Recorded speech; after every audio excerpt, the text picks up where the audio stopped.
Well, Israel's military is urging more than 1 million people living in northern Gaza to leave the area within the next 24 hours. The evacuation alerts come amid Israel's retaliatory strikes against Hamas after the militants stormed Israeli neighborhoods a week ago, killing at least 1,200 people, including at least 25 Americans. Let's get to Sydney Charles live at the Breaking Now desk with the latest updates.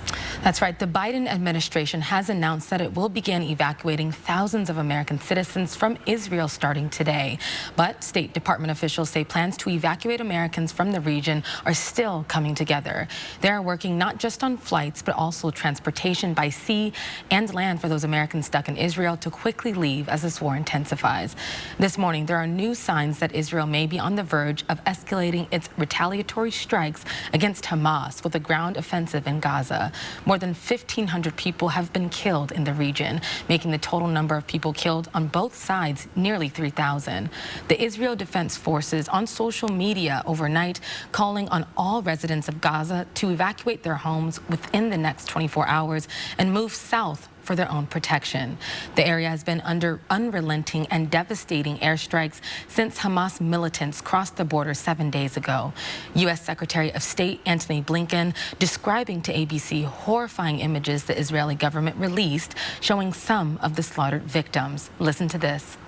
A young infant riddled with bullets, a family hugging each other in a death embrace, having been burned to death, beheaded soldiers,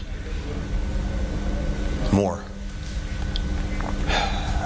It almost defies human comprehension precisely because it's not human.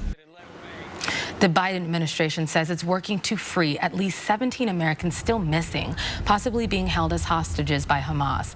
In the meantime, the administration is beginning the evacuations of thousands of U.S. citizens stuck in Israel as the war intensifies. The war already fueling a humanitarian disaster on the Gaza Strip.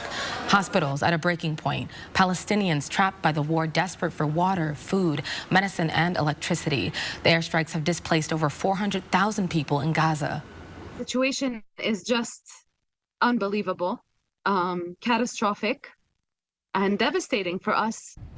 Today, law enforcement agencies across the country are stepping up security after a former Hamas leader called for a global day of rage. So far, we're told no specific or credible threats have been reported. Also today, U.S. Defense Secretary Lloyd Austin has arrived in Tel Aviv for talks with Israeli leaders. Reporting in studio, Sydney Charles, 4 News Now.